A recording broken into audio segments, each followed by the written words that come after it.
Hello students, good morning. How are you all? Fine. Okay student last lecture के अंदर हमने chapter number 3 तक पूरी वर्कबुक कंप्लीट कर लिया. चैप्टर नंबर 1 कंप्लीट कर लिया, चैप्टर नंबर 2 कंप्लीट कर लिया, चैप्टर नंबर 3 भी कंप्लीट कर लिया और बाकी का सारा जो पोर्शन है थियोरी का वो भी हमने कंप्लीट किया है फर्स्ट लेक्चर और उनकी थियोरी के लेक्चर में, है ना.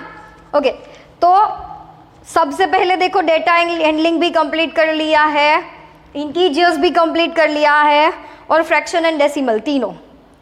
अब आज न्यू चैप्टर स्टार्ट करेंगे 4th सिंपल इक्वेशन. टोटल हमारे पास कितने चैप्टर्स है 7 तक. 4th में है हम सिंपल इक्वेशन. तो व्हाट इज एन इक्वेशन, सबसे पहले बात तो वहां पे आएगी कि किससे इक्वेशन कहा जाएगा, है ना. What is an equation. तो देखो हमारे पास कोई है यहाँ पे कुछ भी प्लस करके भी कुछ है इज इक्वल टू यहाँ पे भी कुछ है, लेकिन जब यहाँ पे ये वाली साइन आती है ना इसे हम बोलेंगे इक्वल टू की लेफ्ट हैंड साइड, इसे हम बोलेंगे राइट हैंड साइड. जब ये दोनों इक्वल टू की साइन से जुड़े हुए होते हैं यानी कि ये जो है उसके इज इक्वल टू ये होता है तो that is an equation. For example 2x + 3 is equal to 5. तो 2x + 3 की वैल्यू जो होगी वो 5 ही होगी क्योंकि यहाँ पे इक्वल टू है. ओके यहाँ पे x की कोई ऐसी वैल्यू होगी जिसे आप पुट डाउन करोगे तो आंसर 5 आएगा. For example 2 × 1 + 3 is equal to 5. 2 1s are 2 + 3 is equal to 5. Then 5 is equal to 5 आया. Left hand side is equal to right hand side आपको मिल जाएगी तो ये हो जाएगा आपका इक्वेशन. लेफ्ट हैंड साइड में कुछ होगा, राइट हैंड साइड में कुछ होगा और बीच में इज इक्वल टू की साइन आती है तो हम उसे इक्वेशन बोलते हैं. तो हमारे इस चैप्टर के अंदर सबसे पहले तो इक्वेशन क्या है वो हमने देखा.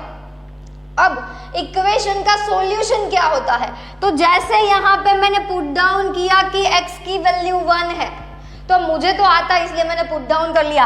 आपको थोड़ी पता होगा कि चलो यहाँ पे कुछ ऐसा लिख दो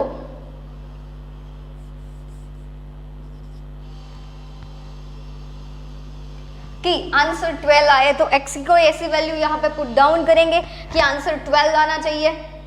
ओके तो हमें ऐसे कैसे पता चलेगा. तो इसका अगर x की जो वैल्यू यहाँ पे मिली, x की वैल्यू क्या मिली यहाँ पे 1, तो it is a solution. Okay यहाँ पे x की कौन सी वैल्यू होगी तो x की वैल्यू यानी कि इक्वेशन के सोल्व करना पड़ेगा हमें. इक्वेशन को सोल्व करने के लिए दो तरह से हम कर सकते हैं. ओके फर्स्ट ऑफ ऑल तो दो तरह से कैसे करेंगे. सेम नंबर आप लेफ्ट हैंड साइड एडिंग और सब्ट्रैक्ट कर सकते हो और राइट साइड भी. जो नंबर आपने ऐड किया हो राइट साइड में उसे लेफ्ट साइड में करना पड़ेगा. जो नंबर आपने लेफ्ट साइड में या तो राइट साइड में सब्ट्रैक्ट किया हो तो दोनों की साइड सेम नंबर से आप सब्ट्रैक्ट करना पड़ेगा.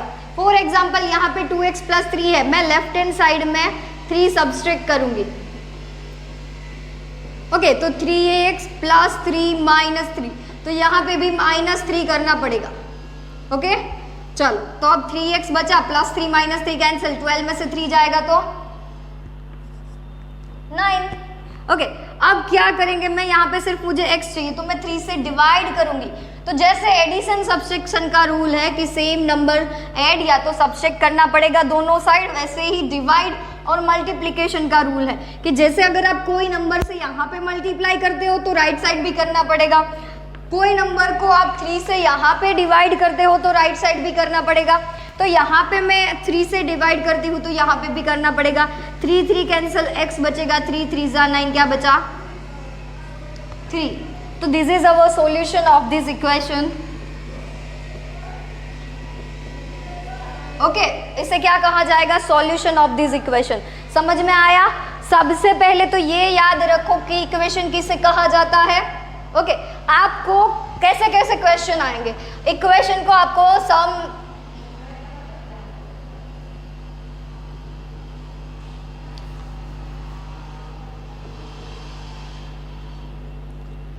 a number added to 9. हमें कोई नंबर को 9 में ऐड करना है तो क्या करेंगे, 9 प्लस कोई नंबर है हमें नहीं पता है तो क्या करेंगे x + 9. ऐसा करेंगे। और भी क्वेश्चन है, added 5 to x, added 5 to x, it gives 9। तो 5 को आप x में ऐड करोगे, यानी कि x तो है हमारे पास, उसमें हमने 5 ऐड किया तो हमें मिलता है 9। तो this is our equation. Word problems दी गई होगी, उसमें से आपको इक्वेशन बनाना होगा, तो ये एक सीखना है। फिर दो रूल्स मैंने बताए, एक तो सेम नंबर को आप लेफ्ट हैंड साइड, जिस नंबर से आपने लेफ्ट हैंड साइड में ऐड किया उसी नंबर से आप राइट हैंड साइड में भी करना पड़ेगा। दोनों side same condition, same operation करना पड़ेगा। यहाँ पे प्लस किया, सब्सट्रैक्शन, एडिशन जो भी किया राइट साइड में या तो लेफ्ट साइड में, लेफ्ट साइड में जो ऑपरेशन कर रहे हो आप मैथमेटिकल ऑपरेशन, वो राइट साइड में करना पड़ेगा। एडिशन किया लेफ्ट हैंड साइड में तो राइट साइड में भी एडिशन वही नंबर से, फिर सब्ट्रैक्ट किया लेफ्ट हैंड साइड में तो राइट हैंड साइड में भी आप वही नंबर से सब्ट्रैक्ट करोगे। मल्टीप्लाई कर रहे हो कोई नंबर अगर आप लेके राइट हैंड साइड या तो लेफ्ट हैंड साइड में, तो दूसरी जो साइड होगी उसमें भी आपको मल्टीप्लाई करना पड़ेगा उसी नंबर से। उसी तरह डिवीजन, जिस नंबर से आपने लेफ्ट हैंड साइड को डिवाइड किया उसी नंबर से आपको राइट हैंड साइड में भी डिवाइड करना पड़ेगा। This is 4 rules. इसकी लिखी हुई पीडीएफ मैं आपको भेज दूंगी, ये आपको समझने के लिए है। ओके, देयरफॉर इक्वेशन को सॉल्व करने के लिए मैंने आपको बोला कि 3 मेथड होगी। ये 4 रूल्स तो समझ में आ गए, addition, subtraction, multiplication, division. What is an equation, what is solution.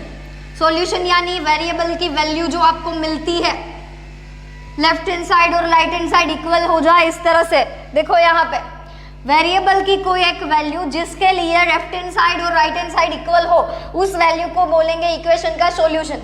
Okay, चलो देयरफॉर सॉल्यूशन की बात करें तो बहुत, किसी इक्वेशन में आपको कितने सारे सॉल्यूशन मिलते रहेंगे।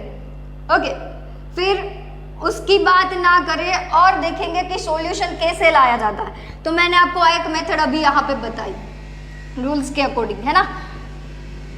तो एक क्या करेंगे हम, जैसे यहाँ पे हमारा इक्वेशन था 3x + 3 = 12, है ना।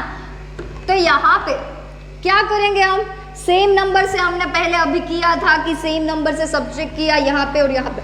दूसरी मेथड जो है उसमें आपको क्या करना है, 2 तरफ की मेथड है। एक तो सेम नंबर से आप लेफ्ट हैंड साइड सब्ट्रैक्ट -3,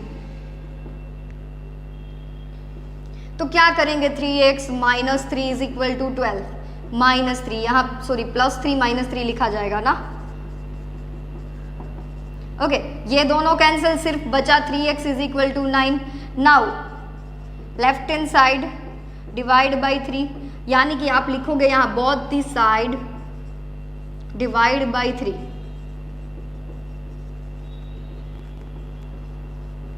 ये आपके समझने के लिए लिख रही हूँ, अदरवाइज डायरेक्टली कर सकते हो आप। ओके, तो 3x/3 = 9/3, 3 3s are 9, 3 3 cancel, x = 3।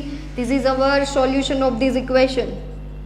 अब सेकेंड मेथड जो है, यहाँ पे ध्यान रखना हम सेकेंड का यूज ज्यादा करेंगे।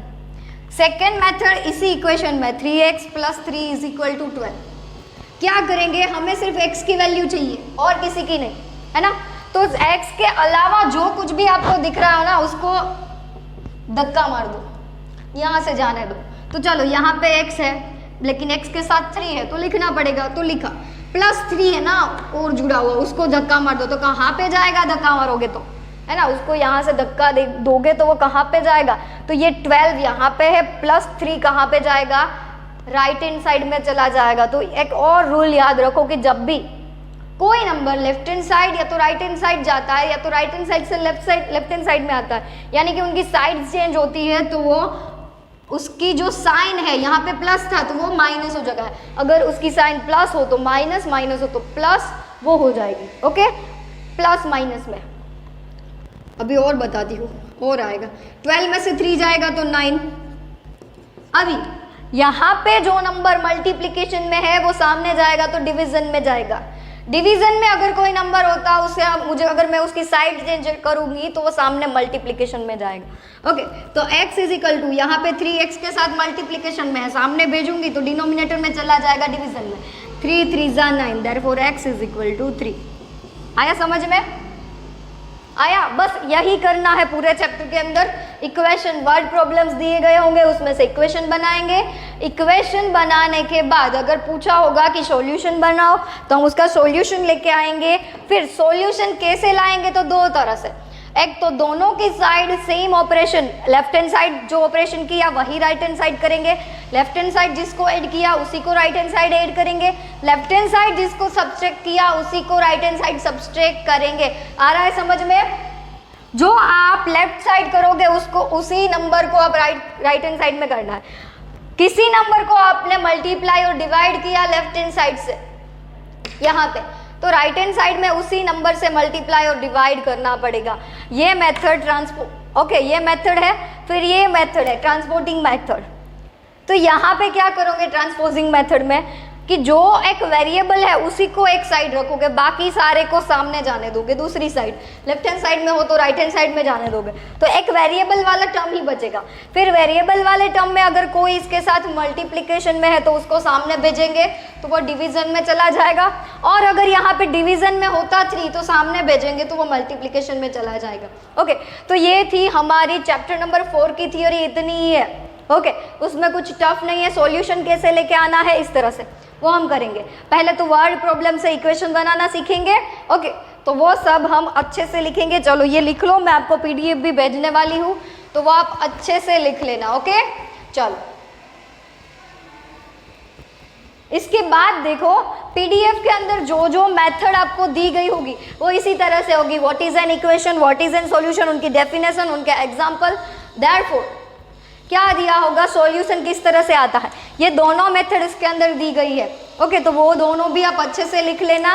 नेक्स्ट लेक्चर से हमारा क्वेश्चन नंबर 4 चैप्टर नंबर 4 का क्वेश्चन नंबर 1 जो है वो हम स्टार्ट करेंगे। लेकिन उससे पहले जो आपको मैं पीडीएफ भेजने वाली हूँ वो आपको फेयर नोट के अंदर अच्छे से राइट डाउन कर लेनी है। आ रहा है समझ में?